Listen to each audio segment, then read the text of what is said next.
हरे कृष्ण प्रभु जी, आवाज नहीं आ रही। हाँ, आवाज नहीं आ रही माता जी।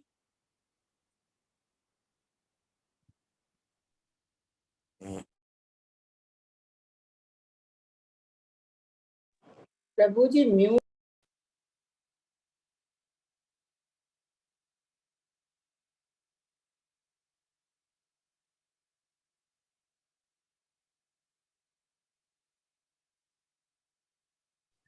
ओम नमो भगवते वासुदेवाय। ओम नमो ओम नमो भगवते वासुदेवाय। ओम नमो भगवते वासुदेवाय। ओम नमो भगवते वासुदेवाय। ओम नमो भगवते वासुदेवाय। ओम नमो भगवते वासुदेवाय। नारायणं नमस्कृत्य नारायणं नमस्कृत्य नरं चैव नरोत्तमं नरं चैव नरोत्तमं देवीं सरस्वतीं व्यासं देवीं सरस्वतीं व्यासं ततो जयमुदीरये। ततो जयमुदीरये। नष्टप्रायेषु अभद्रेषु नष्टप्रायेषु भद्रेषु नित्यं भागवत सेवया नित्यं भागवत सेवया भगवती उत्तमा श्लोके भगवते श्लोके भक्तिर्भवति नैष्टिकी। भक्तिर्भवति नैष्टिकी। हरे कृष्णा। आप सबका हस्तिनापुर से स्वागत है। हरे कृष्ण प्रभु जी, प्रभु जी दंडवत प्रणाम। हरे कृष्णा गुरु जी। हरे कृष्णा।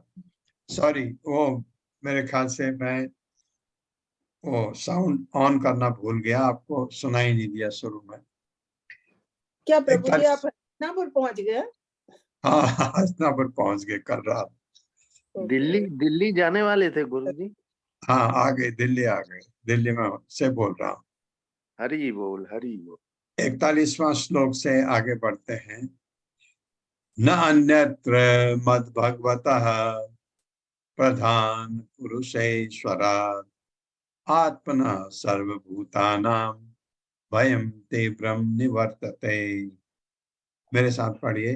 न अन्यत्र मद भगवतः अन्यत्र मद्भगवतः प्रधान पुरुषेश्वरात् प्रधान पुरुष ईश्वरात् आत्मनः सर्वभूतानां आत्मनः सर्वभूतानां भयं तीव्रं निवर्तते।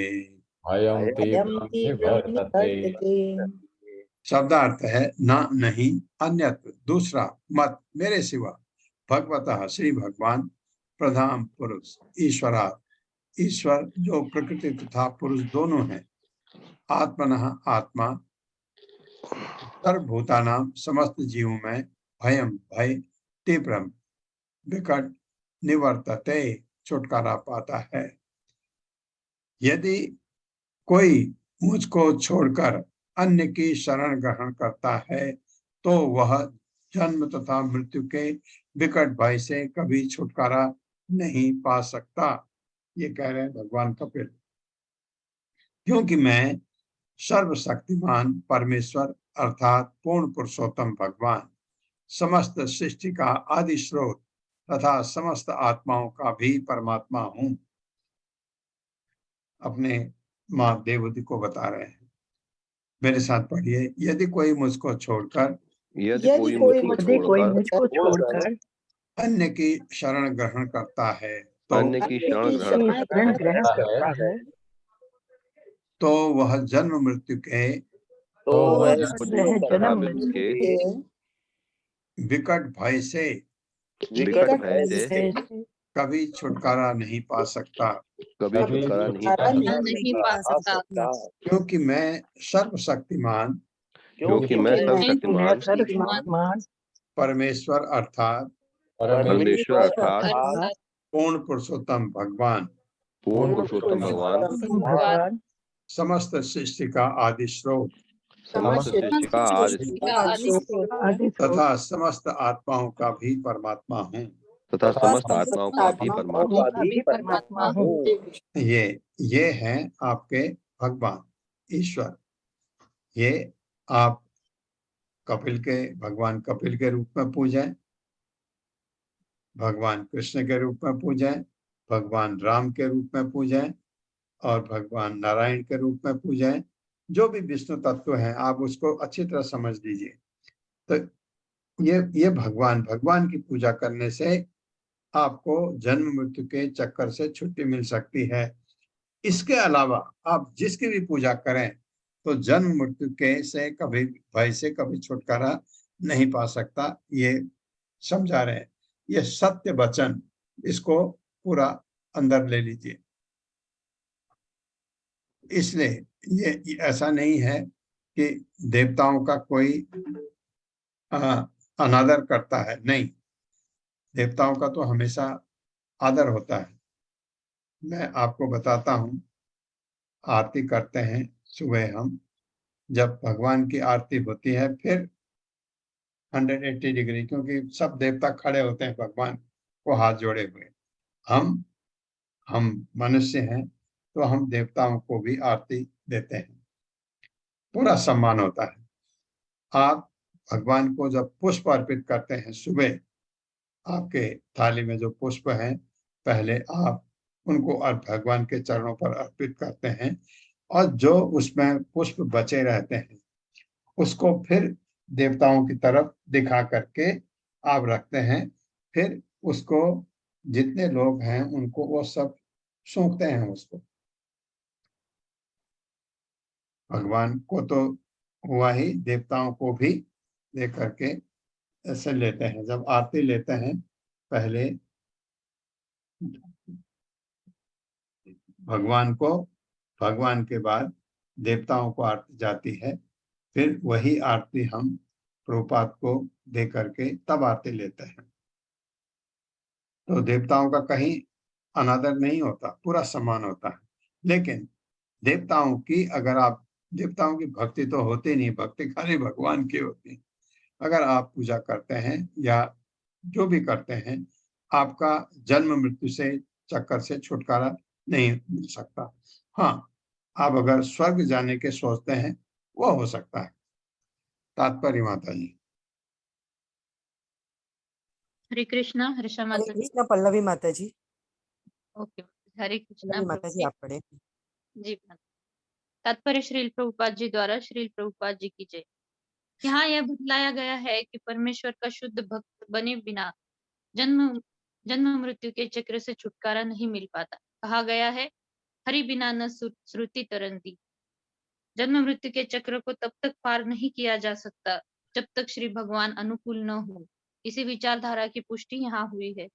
कोई चाहे तो अपने अपूर्ण मानसिक चिंतन से परम सत्य को जानने की पद्धति अपनावे या योग प्रक्रिया द्वारा स्व का बोध करने का यत्न करे, किंतु चाहे वह जो भी करे, जब तक वह श्री भगवान को पूरी तरह आत्मसमर्पण नहीं कर देता, तब तक कोई भी विधि उसे मुक्ति नहीं दिला सकती। कोई ये पूछ सकता है कि क्या जो लोग दृढ़ता पूर्वक विधि विधानों का पालन करते हुए तपस्या करते हैं वह सब व्यर्थ है? इसका उत्तर श्रीमद् भागवत 10वां स्कंद 2 अध्याय 32वें श्लोक में मिलता है। ये अन्य अरविंदाक्ष विमुक्त मानिनाहा। जब श्री कृष्ण देवकी के गर्भ में थे तो ब्रह्मा जी तथा अन्य देवताओं ने भगवान से प्रार्थना की, हे कमल नयन भगवान, ऐसे भी लोग हैं जो इस विचार से फूले रहते हैं कि वे मुक्त हो चुके हैं या ईश्वर से उनका तादात्म्य हो चुका है या वे ईश्वर हो गए हैं, किंतु ऐसा सोचते हुए भी उनका ज्ञान प्रशंसनीय नहीं है, वे अल्पज्ञ है।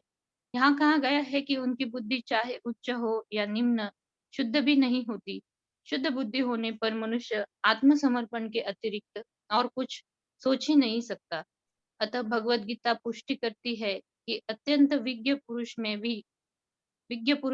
में ही शुद्ध बुद्धि का उदय होता है। बहु नाम जन्म नामन्ते ज्ञानवान माम प्रपद्यते। जो वास्तव में बुद्धिमान है वह अनेकानेक जन्मों के बाद परमेश्वर की शरण में जाता है। शरण में गए बिना किसी को मुक्ति प्राप्त नहीं होती। भागवत का कथन है, जो लोग अपने आप को किसी भक्ति विहीन विधान से मुक्त मानकर गर्वित रहते हैं वे शिष्ट अथवा विमल बुद्धि वाले नहीं है, क्योंकि उन्होंने अभी तक आपकी शरण नहीं ग्रहण की।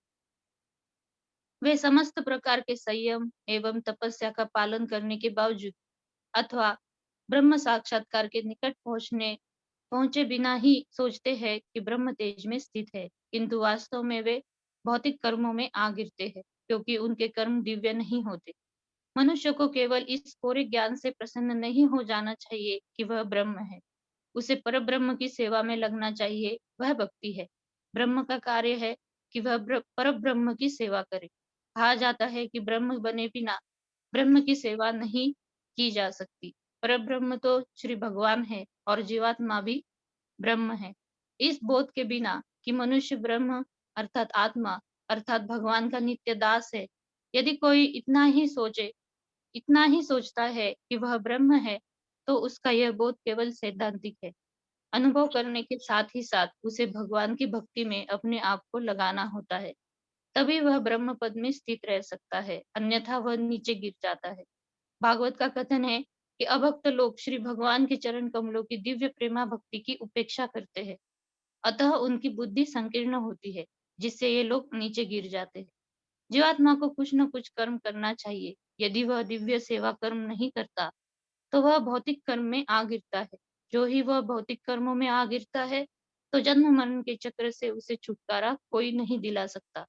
यहाँ पर भगवान कपिल ने कहा है, मेरी कृपा के बिना नान्यत्र मद भगवतः। यहाँ पर प्रभु को भगवान कहा गया है, जिससे संकेत मिलता है कि वे सर्व ऐश्वर्य संपन्न है, अतः वे मनुष्य को जन्म तथा मरण के चक्र से उद्धार करने में सर्वथा सक्षम है। वे प्रधान भी कहलाते हैं, क्योंकि वे परम पुरुष है। वे सबों पर समभाव रखते हैं, किंतु जो उनकी शरण में जाता है उस पर विशेष रूप से अनुकूल रहते हैं। भगवत गीता में भी पुष्टि की गई है कि भगवान हर एक के लिए समान है, न तो कोई उनका शत्रु है न मित्र, किंतु जो उनकी शरण ग्रहण कर लेता है, वे उसके ऊपर उनका विशेष झुकाव हो जाता है। मात्र उनकी शरण में जाकर मनुष्य जन्म मृत्यु के चक्र से बाहर निकल सकता है, अन्यथा वह इस चक्र में अनेकानेक जन्मों तक पड़ा रहता है और मुक्ति के लिए अनेक बार अन्य विधियों का सहारा लेता है। हरे कृष्ण। बहुनाम जन्मनाम अन्ते ज्ञानवान मां प्रपद्यते। ये जो श्लोक प्रभुपाद ने लिखा है, कभी भी आ जाए ये ज्ञान हमें कभी भी आ जाए कि भगवान को पूजे बगैर, उनकी भक्ति किए बगैर हमको इस जन्म मृत्यु के बंधन से छुटकारा नहीं मिल सकता। या आप सोचिए कि माया से हमारा छुटकारा तभी हो सकता है जब हम भक्ति में संलग्न हो जाते हैं। भक्ति करना, भगवान की सेवा करना, भगवान की सेवा करना के तरीके बहुत बताए हैं। भक्ति के 9 भक्ति पूरे 9 सोपान हैं। ये मैं आपको ही सब करिए, 1 करिए, 2 करिए, 3 करिए, जितने आपका मन है करिए, लेकिन ऐसे उससे आपको फायदा कितना हो रहा है। आपका कलमश जाना चाहिए। बिना शुद्ध हुए हम भगवान को प्राप्त नहीं कर सकते। तो हम अभी कह रहे हैं हम भक्ति कर रहे हैं, ये हम भक्त नहीं बने अभी। भक्त तो बहुत बड़ी उपाधि होती है। भगवान का भक्त तो भगवान की तरह कुछ भी करा सकता है, लेकिन करता नहीं, क्योंकि भक्त बहुत ही सहिष्णु हो जाता है, बहुत नम्र हो जाता है। भक्त में बहुत शक्तियां होती हैं, क्योंकि भगवान का सानिध्य प्राप्त कर चुका है, उसमें भगवान पूरी शक्ति देते हैं। लेकिन भक्त कभी भी, आपने देखा होगा, किसी भक्त ने कोई करिश्मा करके नहीं दिखाया। सिद्धियां क्या है उसके लिए? कुछ भी नहीं। वो तो बहुत आगे भक्त भगवान धाम जाने का जो पात्र बन जाता है, उसमें तो बहुत शक्तियां होती हैं, लेकिन वो भगवान का भक्त होने की वजह से कभी उस तरफ सोचता भी नहीं।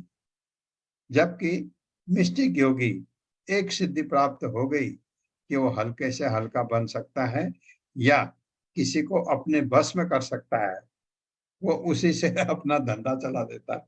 तो भक्ति तो गई, उसके तो परमात्मा भी गए। अगर सिद्धि मिल गई तो लोग फिर वही करते रहते हैं ताकि लोग उनको पूजें भगवान की तरफ। वहां गड़बड़ हो गई। ज्ञानी जो हैं वो प्रभुपाद जैसे बता रहे हैं, क्योंकि वो पहले तो उनको मिलता नहीं। ब्रह्म ज्योति में भी लीन हर कोई नहीं हो पाता, वो बहुत कठिन है। लेकिन कुछ हुआ भी तो क्या है, जब तक आपको भगवान का संग न मिले, जहां भगवान की लीलाएं होती हैं, तो आपको आनंद तो आएगा नहीं। आनंद तो तभी आता है ना जब आपको भगवान के साथ, भक्तों के साथ आप भगवान की सेवा कर रहे हैं, कोई कोई भी कार्य कर रहे हैं, आप जो कार्य करते हैं भगवान की सेवा होती है, तो तब आपको वहां आनंद मिलता है। तो इनको आनंद नहीं मिलता, प्रभुपाद कहते हैं फिर नीचे गिर जाते हैं। ऐसा 42वां श्लोक है। मद भयाद वाति वातो अयम सूर्य तपति मद भयाद। मेरे भय से बरसत बरसते इंद्रो दहति अग्नि मृत्यु चरति मद भयाद। मेरे साथ पढ़िए। मेरे भय से सब कुछ होता है। मद भयाद वाति वातो वयम। मद वाति कहते हैं बहने को, हवा। मद भयाद वाति वातो अयम सूर्य तपति मद भयाद। बरसति इंद्रो दहति अग्नि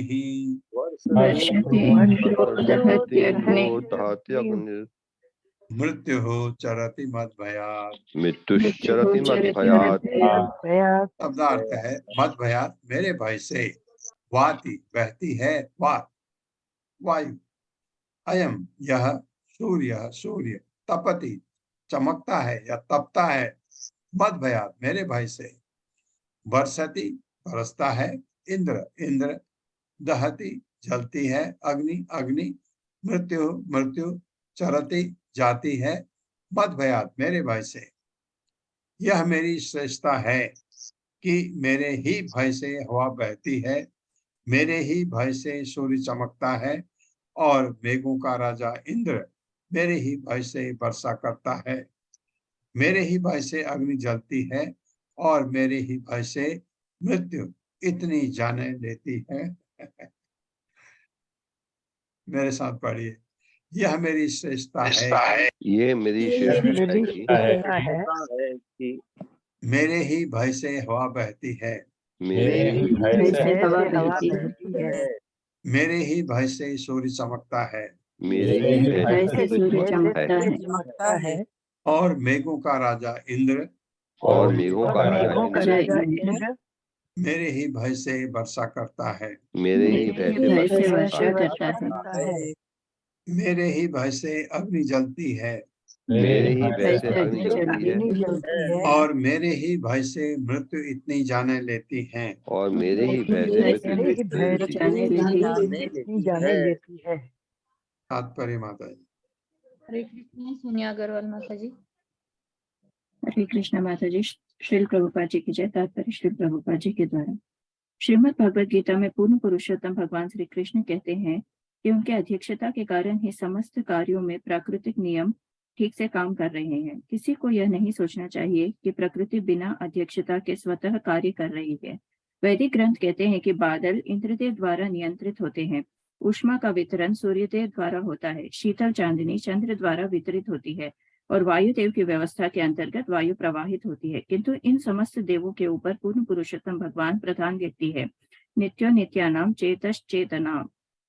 देवता भी सामान्य जीवात्मा है, किंतु अपनी आज्ञाकारिता के कारण, अपनी भक्तिमयी प्रवृत्ति के कारण वे ऐसे पदों पर नियुक्त किए गए हैं। ये विभिन्न देवता या अधीक्षक यथा चंद्र, वरुण, वायु आदि अधिकारी देवता कहलाते हैं। देवता विभागीय अध्यक्षों की भांति होते हैं। परमेश्वर की सत्ता में केवल एक ग्रह या 2-3 ग्रह नहीं अपितु लाखों ग्रह तथा लाखों ब्रह्मांड होते हैं। पूर्ण पुरुषोत्तम भगवान की सत्ता व्यापक होती है और उन्हें सहायकों की आवश्यकता होती है। देवतागण उनके शरीर के अंग माने जाते हैं, ऐसे वैदिक साहित्य में वर्णन मिलता है। ऐसी परिस्थितियों में सूर्यदेव, चंद्रदेव, अग्निदेव तथा वायुदेव परमेश्वर की अध्यक्षता में कार्य करते हैं। इसकी पुष्टि श्रीमद् भगवत गीता में इस प्रकार हुई है। मयाध्यक्षेण प्रकृति सूयते सचराचरम। प्रकृति नियमों का कार्यान्वयन उनकी अध्यक्षता में होता है। पृष्ठभूमि में उनके रहने के कारण प्रत्येक वस्तु नियत समय से तथा नियमित रूप से संपन्न होती रहती है। जो मनुष्य भगवान की शरीर ग्रहण कर लेता है, उसकी रक्षा अन्य समस्त प्रभावों से की जाती है। तब वह न किसी की सेवा करता है, न किसी का कृतज्ञ रहता है। हाँ, निसंदेह वह किसी की अवज्ञा भी नहीं करता, क्योंकि उसकी संपूर्ण विचार शक्ति श्री भगवान की सेवा में लगी रहती है। भगवान श्री कपिल का यह कथन है कि उनके ही आदेश से वायु बह रही है, अग्नि जल रही है तथा सूर्य तप रहा है। भावावेश में नहीं कहा गया है। निर्विशेषवादी कह सकते हैं कि श्रीमद् भागवतम के भक्त किसी को भगवान बनाकर उसे उनके गुण प्रदान कर सकते हैं, किंतु न तो यह कल्पना है और न ईश्वर के नाम पर कृत्रिम शक्ति का थोपा जाना है। वेदों में कहा गया है, भीषास्माद् वातः पवते भीषो देते सूर्यः। परमेश्वर के भय से ही वायुदेव तथा सूर्यदेव काम करते हैं। भीषास्माद् अग्निश्चंद्रेश भीषास्माद् अग्निश्चेन्द्रश्च मृत्युर्धावति पंचम। अग्नि, इंद्र तथा मृत्यु भी उन्हीं के निर्देशन में कार्य करते हैं। ये वेदों का कथन है। हरे कृष्ण। ये वेदों का कथन है और भगवान खुद भी कह रहे हैं यहाँ पर ये कि हर चीज उनके अध्यक्षता में होती है। ये बहुत अच्छी तरह प्रभुपाद ने समझा दिया है, क्योंकि भगवान को इतने लोगों की जरूरत पड़ती है। जैसे आप कोई डिपार्टमेंट है, उसका एक हेड होता है, उसके अंडर में फिर सीनियर ऑफिसर होते हैं, फिर उनके अंडर में फिर जूनियर ऑफिसर होते हैं, फिर उसके अंडर में छोटे ऑफिसर होते हैं। ऐसे कार्य चलता है। इसी तरह से ये ब्रह्मांड को चलाने के लिए भी भगवान को इनकी जरूरत पड़ती है।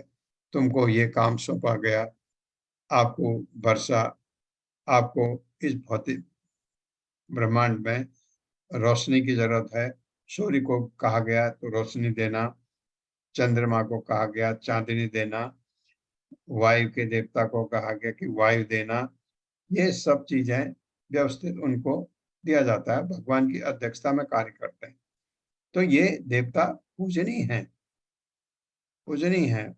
और कैसे पूजा होती है बताया, भगवान के अंग रूप में होते हैं। तो भगवान की अगर पूजा हो गई, आपने भगवान को भोग लगा दिया तो उनको स्वतः मिल गया।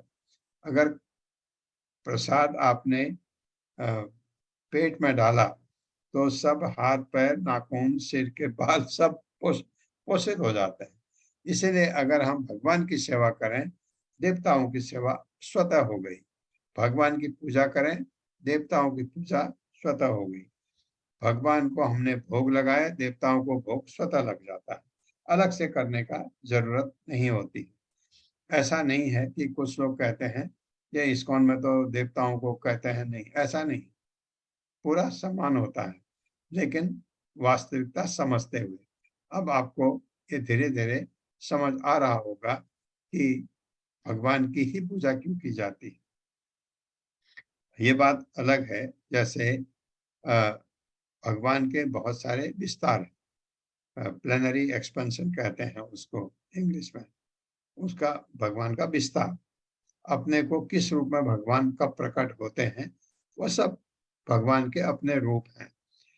और हम लोग भगवान कृष्ण को पूजते हैं।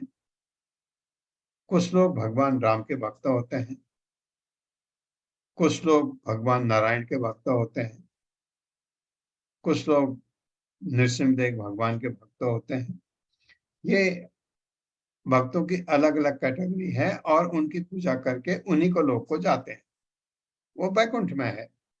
आप भगवान राम की पूजा करते हैं, बैकुंठ में भगवान राम का घर है, तो आप उनका लोक है, वहां आप जाएंगे अगर राम की पूजा करते हैं, लेकिन सब बैकुंठ है। हम भगवान कृष्ण को पूछते हैं, हम अगर हमारी भक्ति बहुत अच्छी रही तो हम कृष्ण लोक जा सकते हैं। एक मिनट। हम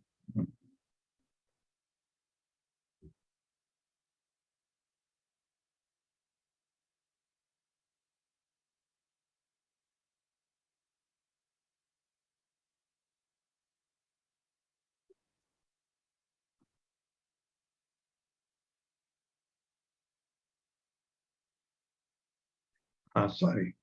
तो इस तरह से तो आपको ये अब क्लियर, अब समझ आ गया होगा। प्रभुपाद ने बहुत अच्छी तरह समझा भी दिया है। 43वां श्लोक पढ़ता हूँ।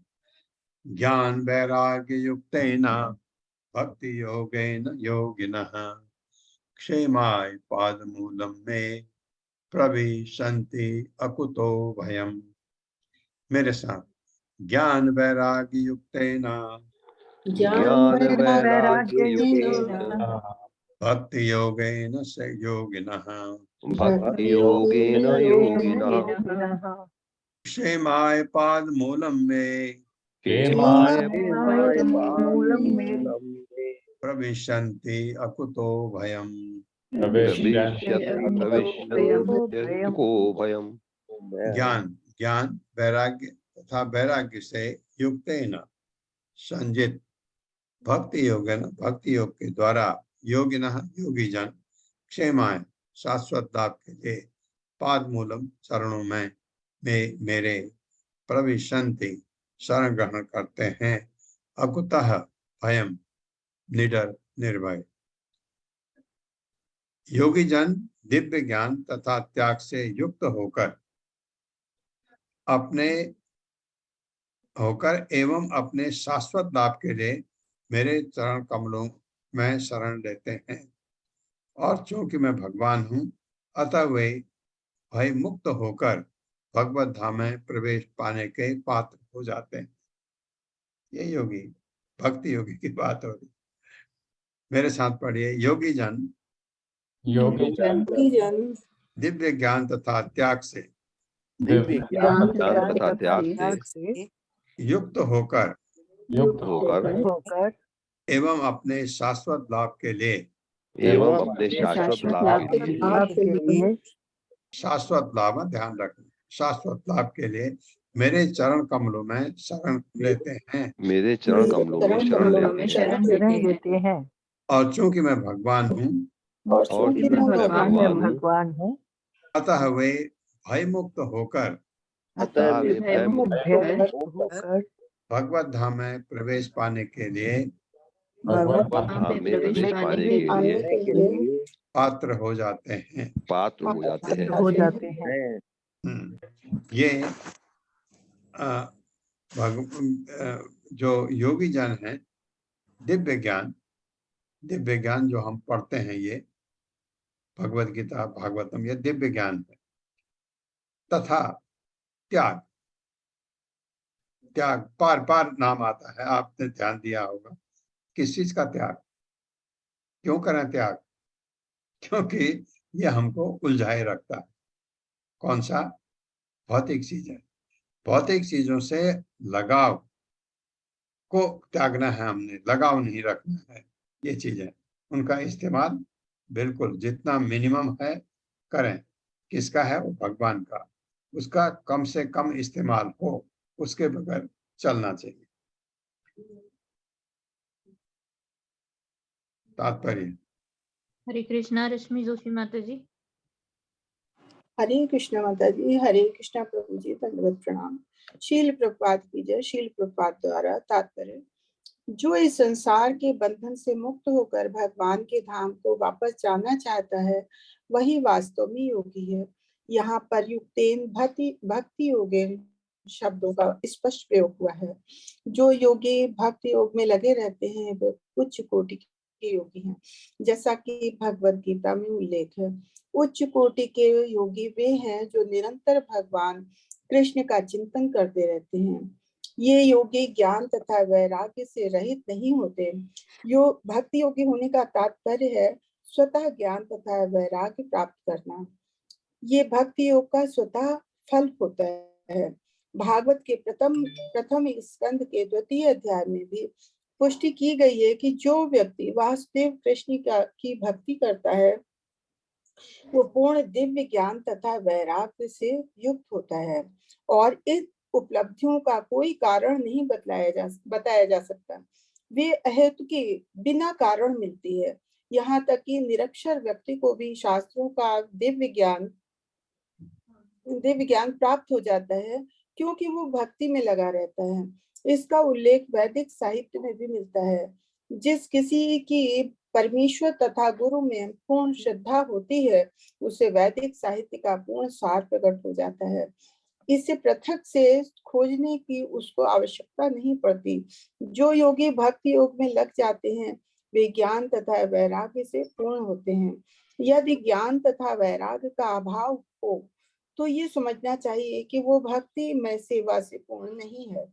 निष्कर्ष ये निकलता है कि कोई मनुष्य तब तक स्वर्ग लोक में या तो भगवान के निर्गुण ब्रह्म ज्योति तेज में या उस ब्रह्म तेज के भीतर वैकुंठ लोक में प्रवेश नहीं कर सकता जब तक वो परमेश्वर के चरण कमलों की शरण में नहीं चला जाता। शरणागत जीव अकुतो भय कहलाते हैं।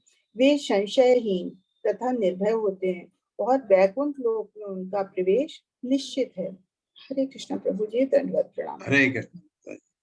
ये एक चीज ये जो आपने पढ़ा अभी, शरणागत जीव अकुतो भय कहलाते हैं, वे संशयहीन तथा निर्भय होते हैं।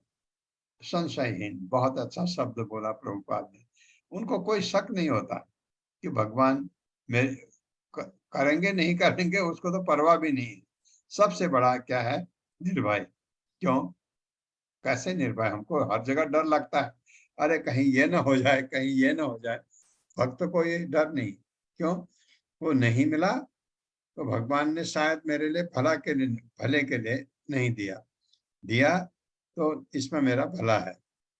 जो आपको फल मिलते हैं, कितना रोते हैं हम अगर बहुत मेहनत किया कोई खराब हो गया।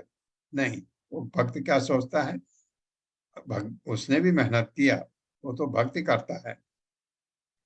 या भौतिक कार्य करता है कृष्ण को केंद्र में रख करके उनके लिए, तो वो कृष्णमयी काम हो जाता है। तो वो कभी, सबसे बड़ी बात है निर्भय होना। निर्भय कब हो सकते हैं हम? जब पूरी तरह शरणागत हो जाए, क्योंकि फिर डर का सवाल ही नहीं। आप देखिए, मैं बार बार उदाहरण देता हूँ, छोटा बच्चा जब अपने माँ या बाप को कहीं घूम रहा है, माँ बाप आ गए, माँ बाप से एकदम चिपक जाता है, निर्भय हो जाता है। अब उसको कोई डर नहीं है। अभी तक वो ढूंढ रहा था, कुछ कर रहा है, और थोड़ा बड़ा होता है तब भी उसको भूख लगती है, प्यास लगती है, लेकिन अगर माँ आ गई कहीं से, माँ से चिपक जाता है। उसको अब कोई भय नहीं है किसी चीज का। इसी तरह से भगवान के शरणागत बिल्कुल उसी तरह होना है जैसे एक बच्चा आपके माँ बाप के शरणागत होता है। बिल्कुल। आप बहुत बुद्धिमान होंगे, भगवान के सामने क्या है आपकी बुद्धि? आप बहुत ही सुंदर देखते होंगे, भगवान के सामने आपकी सुंदरता क्या है? ये कब होता है? जब आप अपने को बच्चे के रूप में लें। बच्चा अपने को कभी भी नहीं सोचता मैं बहुत अच्छा दिखता हूँ या मैं बहुत बुद्धिमान हूँ, क्योंकि वो सोच इन चीजों से वो परे है। भगवान के सामने जब आप खड़े होते हैं, अपने को ये कभी मत सोचिए कि मैं इतना बुद्धिमान हूं, मैंने इतना कुछ कर दिया, ये कर दिया। ये अहंकार आप में रहना ही नहीं चाहिए, होगा नहीं। भक्ति करते हैं तो आप में अहंकार रहता ही नहीं। और भगवान के सामने तो आप क्यों बार बार नतमस्तक होते हैं? क्योंकि आपको पता है आप उनके सामने कुछ भी नहीं है। फिर भी भगवान कहते हैं, पत्रम पुष्पम फलम तोयम यो मे भक्त्या प्रियच्छति। भगवान को हम क्या खिला सकते हैं? हम जब भगवान को भोग लगाते हैं तो भगवान को हम क्या खिला सकते हैं? क्या कितनी हमारी दक्षता है, किसी भी चीज में लिमिटेशन है, लेकिन फिर भी आप करते हैं अच्छा अच्छा अच्छा भगवान को खिलाने के लिए।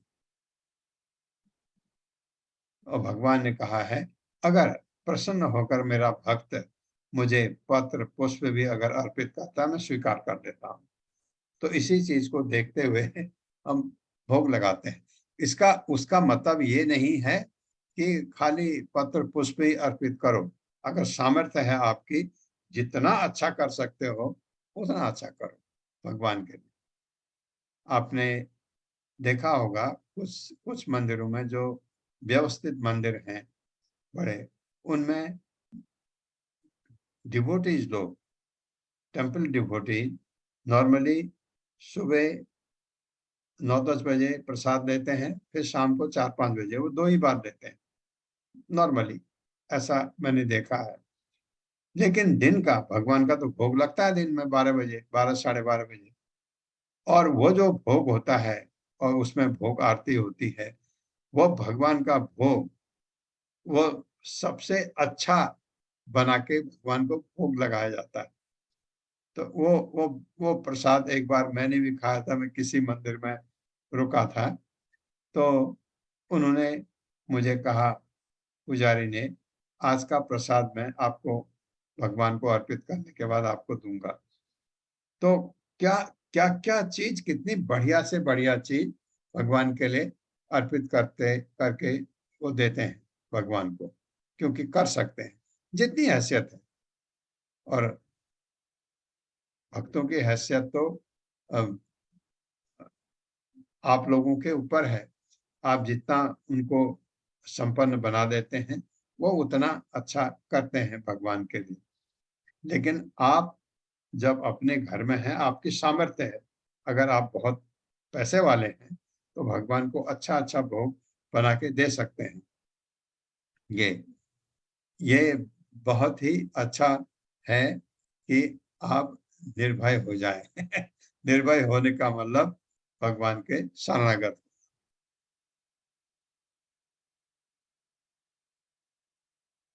44वां श्लोक।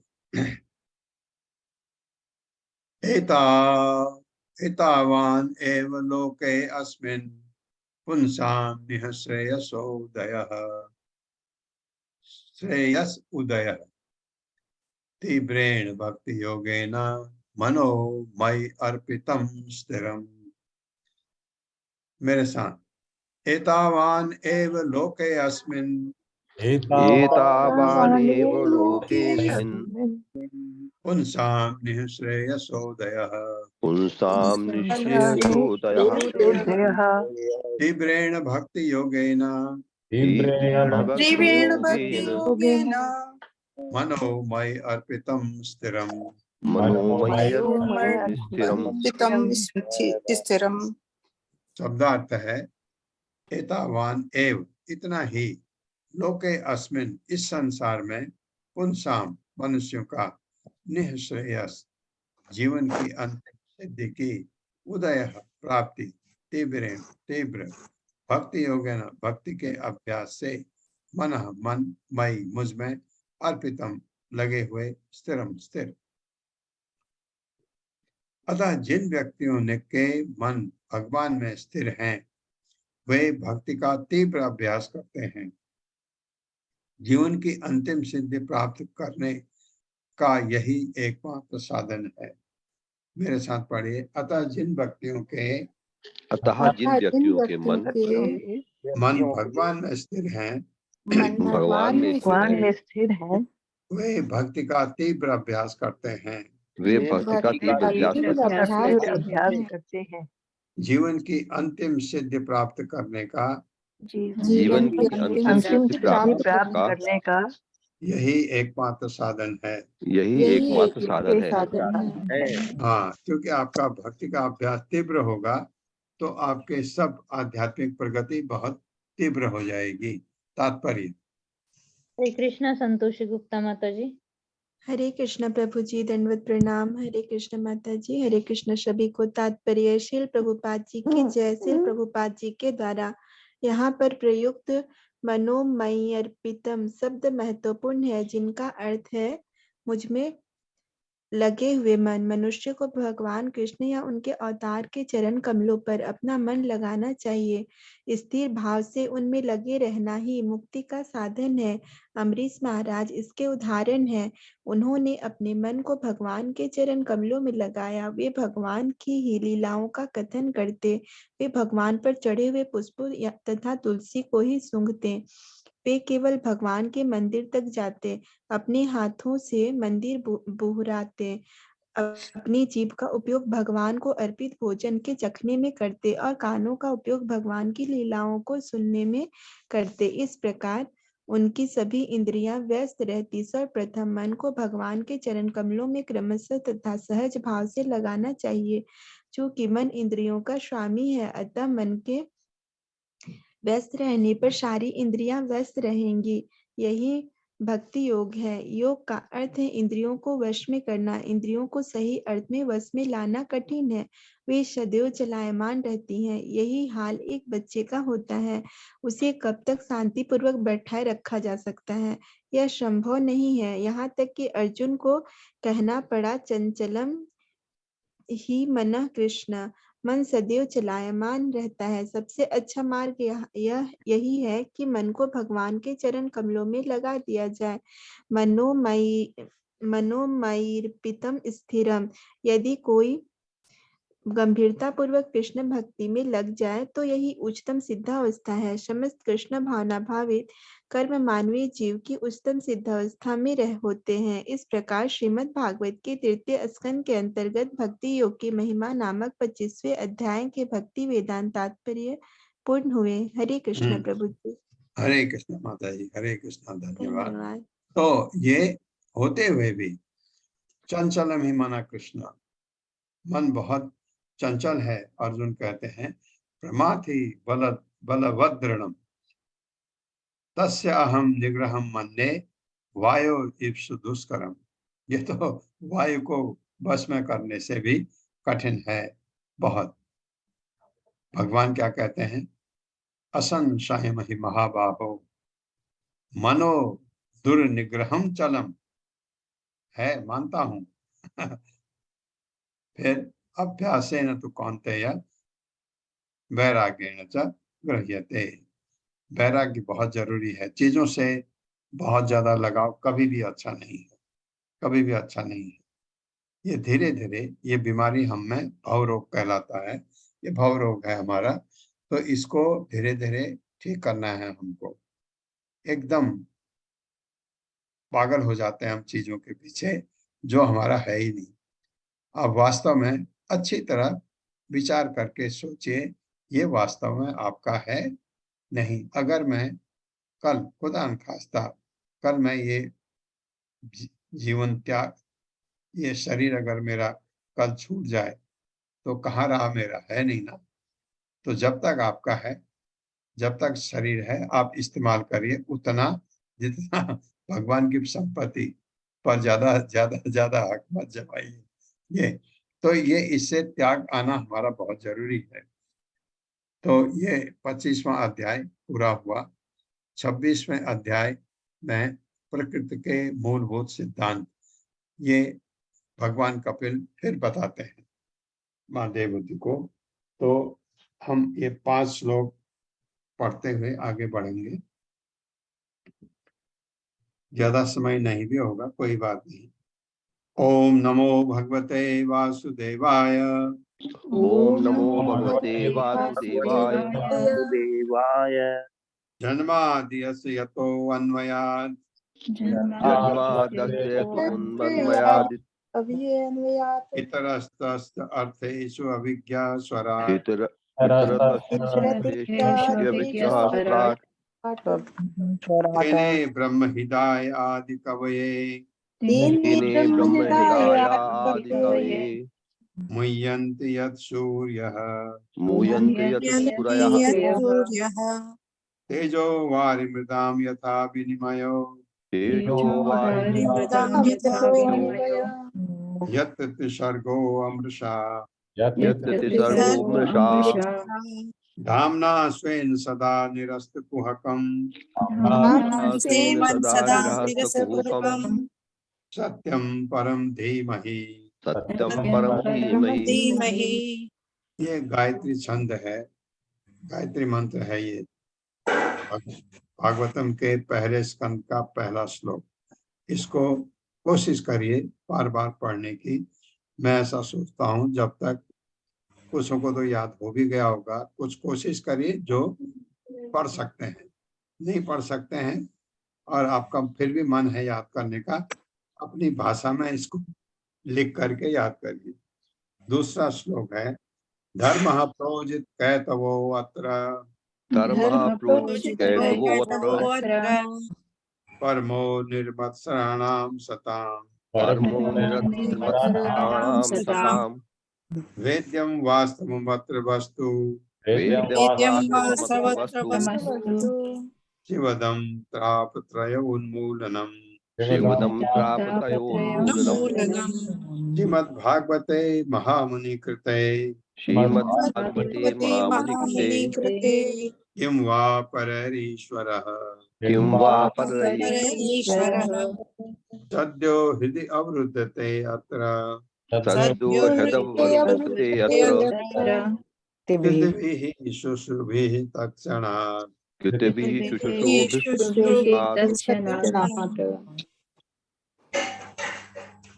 जब पढ़ेंगे अर्थ भी अब इसका अवश्य पढ़ना। निगम कल्प तरोर गलितम फलम निगम कल्पतरोर्गलितं फलम् सुख मुखाद द्रव अमृत दव संयुक्तम सुखमुखादमृतद्रव संयुतम् पिबद भागवतम रसमालयम पिबत भागवतं रसमालयम् मुहुर्हो रसिका भुवि भावुका मुहुरो रसिका भुवि भावुकाः एते चांस कला पुंसः एते चांशकला पुंसः कृष्णः तु भगवान् स्वयं कृष्णः भगवान् स्वयम् इंद्रारि व्याकुलं लोकम् इन्द्रारिव्याकुलं लोकम् मृडयन्ति युगे युगे मृडयन्ति युगे युगे जन्म गुह्यं भगवतो जन्म गुह्यं भगवतो य एतत्प्रियतो नरः य एतत्प्रियतो नरः सायं प्रातर्गणं भक्त्या सायं प्रातर्भक्त्या दुःखग्रामात् विमुच्यते। दुःखग्रामात् विमुच्यते। हरे कृष्ण। हरे कृष्ण। प्रकृति के मूल सिद्धांत 26वां अध्याय। श्री भगवान उवाच अथ मे संप्रवक्ष्यामि तत्त्वानां लक्षणं पृथक् यद् विदित्वा विमुच्येत पुरुषः प्राकृतैर्गुणैः।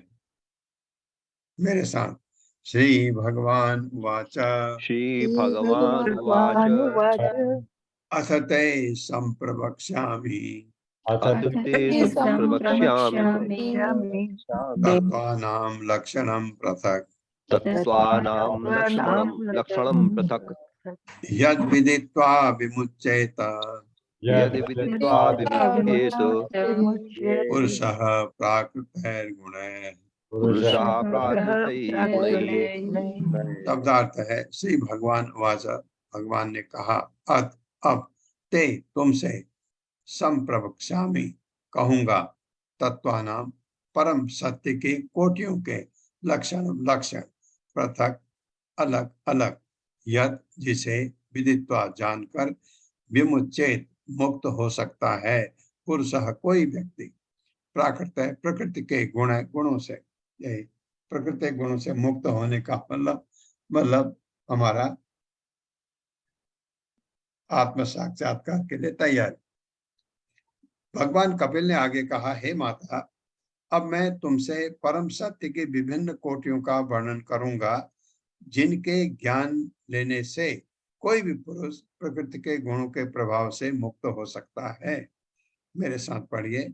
भगवान कपिल ने आगे कहा, भगवान कपिल ने आगे कहा, हे माता, हे माता, अब मैं तुमसे अब मैं तुमसे परम सत्य की विभिन्न कोटियों का वर्णन करूंगा, परम सत्य की विभिन्न कोटियों का वर्णन करूंगा, वर्णन करूंगा, जिनके ज्ञान लेने से जिनके जान लेने ज्ञान से लेने से कोई भी पुरुष कोई भी पुरुष पुरुष प्रकृति के गुणों के प्रभाव से मुक्त हो सकता है। प्रकृति के गुणों के प्रभाव से मुक्त हो भाव सकता है। से मुक्त होता है। तात्पर्य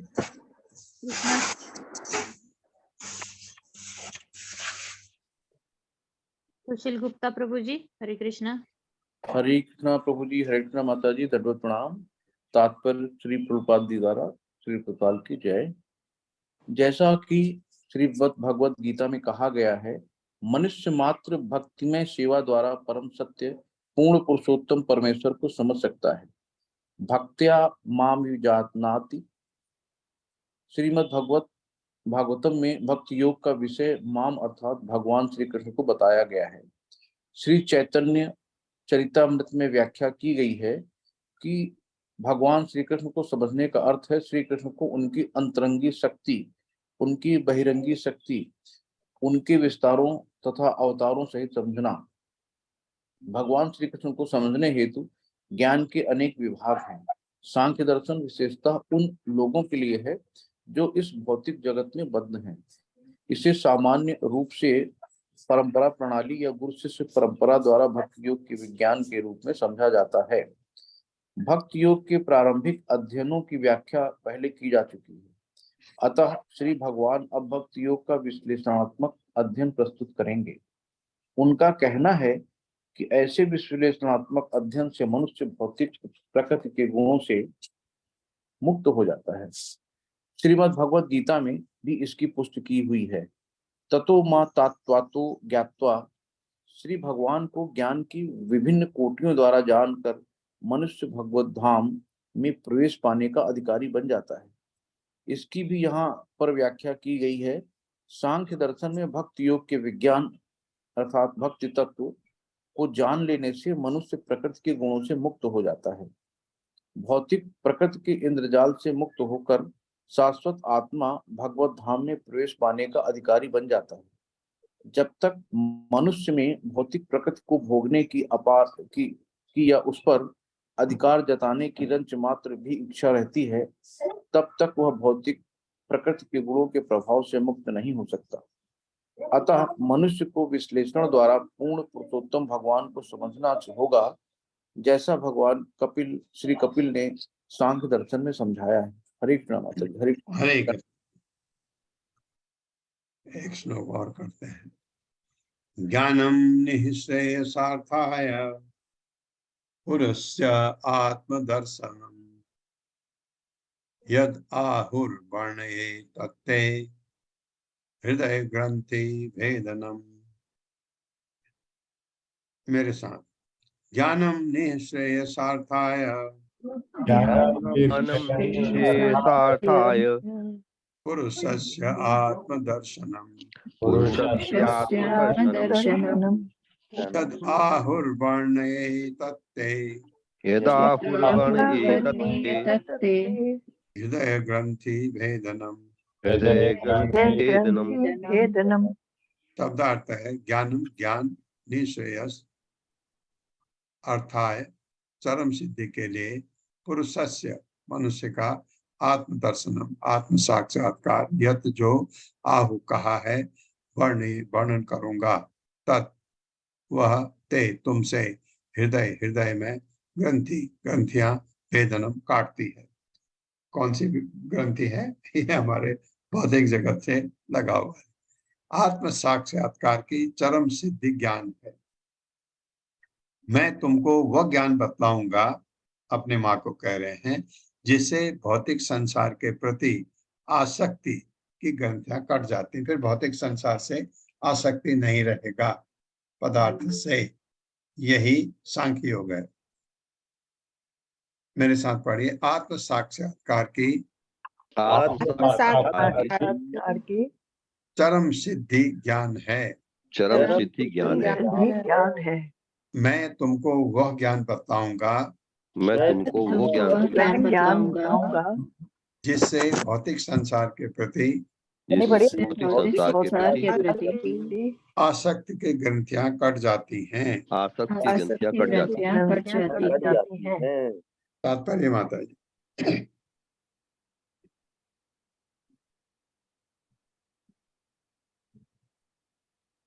हरे कृष्णा। तात्पर्य माता जी। हरे कृष्णा। अरुण प्रभु जी अनम्यूट कीजिए। अरुण। हरे कृष्णा। हरे कृष्ण। तात्पर्य श्रील प्रभुपाद जी द्वारा। कस्तूरिया माता जी। माता जी कर दिया अभी, अरुण प्रभु जी पढ़ लें। जी जी। हरे कृष्णा। तात्पर्य श्रील प्रभुपाद जी द्वारा। श्रील प्रभुपाद की जय। कहा गया है कि विशुद्ध आत्मा के सम्यक ज्ञान से अथवा आत्म साक्षात्कार द्वारा मनुष्य भौतिक आसक्ति से मुक्त हो सकता है।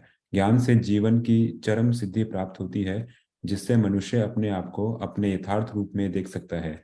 इसकी पुष्टि श्वेताश्वतर उपनिषद में भी इसकी पुष्टि की है। तमेव विदित्वा तिम मृत्युमेति। केवल अपनी आध्यात्मिक स्थिति को जान लेने से या अपने को अपने रूप में देख लेने से मनुष्य भौतिक बंधन से छूट जाता है। वैदिक साहित्य में आत्मदर्शन की विभिन्न विधियों का वर्णन हुआ है और भागवत में इसकी पुष्टि हुई है। पुरुषस्य आत्मदर्शनम कि मनुष्य को अपने आप को देखना होता है और जानना होता है कि वह क्या है। जैसा कि कपिल देव अपनी माता को समझाते हैं, उपयुक्त प्रामाणिक स्तोत्र से सुनकर यह दर्शन किया जा सकता है। कपिल देव सबसे बड़े प्रमाण हैं क्योंकि वे भगवान हैं, और यदि कोई बिना मतांतर के जो कुछ कहा गया है उसे यथार्थ रूप से ग्रहण करता है तो वह आत्मदर्शन कर सकता है। भगवान चैतन्य ने सनातन गोस्वामी से व्यक्ति की वास्तविक स्वाभाविक स्थिति की व्याख्या की है। उन्होंने प्रत्यक्ष कहा कि प्रत्येक जीवात्मा कृष्ण का शाश्वत दास है। जीवेर स्वरूप है कृष्णेर नित्य दास। प्रत्येक जीव शाश्वत दास है। जब मनुष्य को यह ज्ञान हो जाता है कि वह परमात्मा का अंश रूप है और उसकी शाश्वत सिद्धि परमेश्वर की संगति में रहकर सेवा करना है, तो वह स्वरूप सिद्धि हो जाता है। आत्म स्व को भली भांति समझने की इस स्थिति से भौतिक आसक्ति की ग्रंथि कट जाती है। हृदय ग्रंथि वेदनम। अहंकार या झूठे देहात्म बोध के कारण मनुष्य माया के पाश में आ जाता है, किंतु जैसे ही उसे यह ज्ञान हो जाता है कि गुणात्मक रूप से वह परमेश्वर जैसा तत्व है, क्योंकि वह आत्मा की उस कोटि से संबंधित है तथा उसकी शाश्वत सिद्धि सेवा करने के लिए है, तो उसे आत्मदर्शन तथा हृदय ग्रंथि भेदनम अथवा आत्म साक्षात्कार प्राप्त हो जाता है। जब मनुष्य भौतिक जगत के प्रति आसक्ति की ग्रंथि को काट सकता है तो उसकी समझ ज्ञान कहलाती है। आत्मदर्शनम का अर्थ है ज्ञान के द्वारा अपने आप को देखना। अतः जब मनुष्य वास्तविक ज्ञान के अनुशीलन से अहंकार से रहित हो जाता है तो वह अपने आप को देखता है और मनुष्य जीवन की अंतिम आवश्यकता यही है। इस प्रकार आत्मा 24 प्रकार की प्रकृति के बंधन से विलग हो जाता है। कर्मबद्ध सांख्य दार्शनिक विधि का अनुसरण ज्ञान है और यह ज्ञान तथा आत्मदर्शन है। हरे कृष्ण। ये आएगा डिटेल, लेकिन ये उसका एब्स्ट्रैक्ट है कि जब तक हमारे अपने को समझें हम भगवान के नित्य दास हैं, तो इसलिए हमारा भौतिक जगत से अलग लगाव नहीं होना चाहिए। तो इससे जब आप भगवान के नित्य दास हैं, भगवान आपके स्वामी हैं, उनकी सेवा करना हमारा कर्तव्य है, ये ज्ञान आ जाए तो आपको फिर लगाव नहीं होता। पदार्थ से लगाव होना हमारे इस जन्म मृत्यु जरा व्याधि में घूमना 84 लाख में है। ये ज्ञान जब हो जाता है तो आपका ये पदार्थ से मतलब भौतिक चीजों से लगाव नहीं रहता। भौतिक चीजों से लगाव हटाओ, भौतिक चीजों से लगाव मत करो, ये सांख्य दर्शन है। और भक्ति योग क्या है? भगवान से लगाओ, एक ही है ना, करीब करीब। ओम अज्ञान तिमिरांधस्य ज्ञानांजन शलाकया चक्षुरुन्मिलितं तस्मै श्री गुरुवे नमः। नमो विष्णुपादाय कृष्णपृष्ठाय भूतले श्रीमते भक्तिवेदांत स्वामिनिति नामिने नमस्ते सारस्वती देवे गौरवाणी प्रचारिणे निर्विशेष शून्यवादी पाश्चात्य देशतारिणे। जय हो श्री कृष्ण चैतन्य प्रभु नित्यानंद श्री अद्वैत गदाधर शिवासादि गौर भक्त वृंद।